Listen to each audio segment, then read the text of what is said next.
சாட்சியான ஸ்தேவானின் காட்சி. இயேசு கிறிஸ்துவுக்குள் பிரியமான என் சகோதர சகோதரிகளே, இந்த நிமிட நட்சத்திரக்கு இயேசுவின் நாமத்தில் நான் உங்களை அன்போடு அழைக்கிறேன். சாட்சியான ஸ்தேவானின் காட்சி. முதலில் இங்கே ஸ்தேவான் முடியப்பர் ஸ்டீபன் சொல்லக்கூடியவர் முதல் சாட்சியாகிறார். என்ன சாட்சி? ஆண்டவரை பற்றி என்னன்னா இருந்தது அந்த உண்மையெல்லாம் வெளிப்படையாக சொல்ல, யாருக்கு பயப்படாமல் பேசுகிறார். அதனால் கோபம் கொண்ட அந்த மக்கள் அவரை கல்லால் எறிந்து கொள்ளுகிறார்கள். மரண வாசலுக்கு தள்ளப்படுகிறார். மரண வாசலுக்கு தள்ளப்படுகிறார். அப்பொழுது கூட பிரியமானவர்களே, ஆண்டவரிடத்தில் அவர் மன்றாடியது எது தெரியுமா? ஆண்டவரே, இவர்கள் செய்த பாவத்தை இவர்கள் மீது சுமத்தாதையும் என்று சொன்னார். இவ்விதமாக கடவுளை பற்றி அறிவித்து கடவுளுக்காக இரத்தம் சிந்தி இரத்த சாட்சியாய் மாறினார்.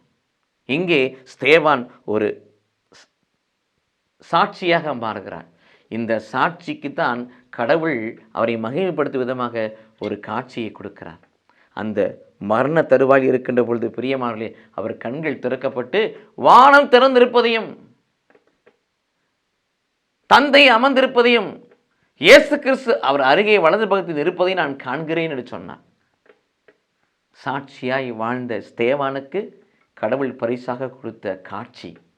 இது இயேசு கிறிஸ்துவுக்குள் பிரியமானவர்களே, இந்த பூமியில் கடவுளுக்காய் நாம் துன்பப்படுகின்ற பொழுது, கடவுளுக்காய் நாம் வாழுகின்ற பொழுது, கடவுளுக்காய் நம்ம அர்ப்பணிக்கின்ற பொழுது, கடவுளுக்காய் கையளிக்கின்ற பொழுது, கடவுளுக்காய் எத்தனை பாடல்களை ஏற்றுக்கொள்கின்ற பொழுது, கடவுளுடைய பணியை உத்தமத்தோடு உண்மையோடு செய்து அவருக்காக எதை இழந்தாலும் பரவாயில்லை என்று சொல்லி நாம் ஒரு பணியை உத்தமத்தோடு உண்மையோடு செய்வோம் என்று சொன்னால் பிரியமானவர்களே, வானக தரிசனத்தை கடவுள் நமக்கு பரிசாக கொடுப்பார்.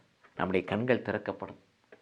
இது இயேசு கிறிஸ்துவுக்குள் பிரியமான என் சகோதரர்களே, அப்படி அந்த காட்சியை காணுகின்ற பொழுது அவருடைய மனதுக்கு எவ்வளவு நிறைவு வந்திருக்கும். நமக்கென்று ஒரு பரலோக வாழ்வு இருக்குது, நமக்கென்று தந்தை இருக்கிறார், நமக்கென்று இயேசு இருக்கிறார், அவர் நம்மை அழைக்கிறார் என்ற ஒரு பெரிய ஒரு சந்தோஷம் அவரை நிரப்பியிருக்கும். அதனால் ஒரு துன்பம் அவரை விட்டு மறைஞ்சிருக்கும். இது இயேசு கிறிஸ்துவுக்குள் பிரியமானவர்களே, நாம் கூட கடவுளுடைய பணியை செய்கின்ற பொழுது எதற்கும் தயங்காதபடி துணிந்து, என்ன வந்தாலும் இழப்பே வந்தாலும் இறப்பு வந்தாலும் துணிந்து நாம் செய்கின்ற பொழுது கடவுள் நமக்கு சில தரிசனங்களை வெளிப்படுத்தி நம்மை அந்த பயத்திலிருந்து விடுவித்து நம்மை மகிழ்ச்சிக்கு உள்ளாக்குவார். நாமும் ஸ்தேவானை போல வாழ்வோம். ஸ்தேவானை போல துன்பப்படுத்துவர்களுக்காக பரிந்து பேசி ஜெபிப்போம். கடவுளின் ஆசீர்வாதம் என்றென்றும் நம்மோடு தங்கட்டும். ஆமென்.